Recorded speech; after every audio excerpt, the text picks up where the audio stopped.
बदलापूर एक वाढतं शहर आहे आणि बदलापूर एक शिक्षित लोकांचं शहर आहे. शिक्षित लोकांनी पुढाकार घेऊन याचा अभ्यास, प्रामुख्याने याचा अभ्यास केला पाहिजे की आपण ज्या वॉर्डमध्ये निवडणूक लढण्याचा विचार करतोय, तनमन धनापासून आपण विचार करतो की नाही मला माझ्या विभागात स्वच्छता आणायची, मला माझ्या विभागामध्ये काय कायापालट करायचे, बदल घडवायचा आहे, तर त्यासाठी मेन म्हणजे तुम्हाला ह्याच्यावरती अभ्यास करणे. आज काय झालंय, आज या गोष्टींचा अभ्यास नसल्यामुळे ज्यांना खरी समाजसेवा करायची, ज्यांना या शहरामध्ये रुग्णालय उभे करायचे स्वस्त दरामध्ये, हे प्रायव्हेट रुग्णालयाची जे काय सध्या गुंडगिरी चालते इथे किंवा म्हणतो ना आपण की मोनोपोली, आज साध्या छोट्या आजाराला 10,000चं बिल बनतो लोकांचा. गरीब लोकांनी आज गरीब लोक उपचार घ्यायला घाबरत आहेत.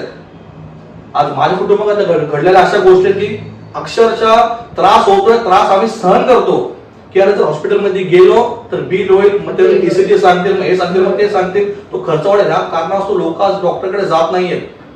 आज या शहरामध्ये आज हा वाढतं शहर आहे, इथं लोक म्हणतात मेट्रो आणू, हायवे आणू, त्या अरे तुमच्या शहरामध्ये आज रुग्णालय नाहीये. आज ग्रामीण रुग्ण, सरकारी रुग्णाच्या औषध मी पाहू शकतो तिकडे कोणी, आज आपण स्वतः तिकडे जाणार नाही, तर अशी अवस्था आहे. आज या शहरामध्ये शिक्षणाचा पूर्णपणे बाजार झालाय. सगळे प्रायव्हेट स्कूल आहेत. आज नर्सरीची फीस 50,000 आहे.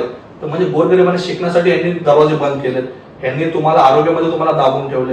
यांच्याकडे काय पुढचा प्लॅन नाही. आज बदलापूरकर मरून ट्रेनने प्रवास करतो, एक पडला तर लोकांमध्ये माणूस सुद्धा मेली आहे.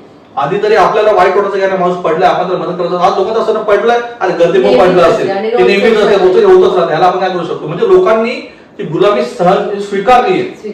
आज त्या गुलामीतून मुक्त करत असेल तर आपल्याला नवीन लोकांना संधी देणे.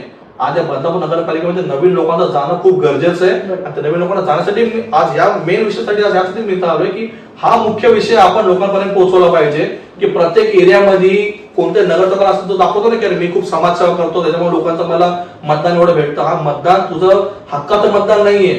तू हे नकली votes, dummy votes, fake votes, त्या फेक वोट्सचा बलबुद्यावरती तू आज नगरसेवक झालास. त्याच्यामुळे लोकांची दिशाभूल करणं आपल्याला थांबवायचंय आणि खऱ्या अर्थानं समाजसेवा करणाऱ्या लोकांना आपल्याला पुढे आणायचंय.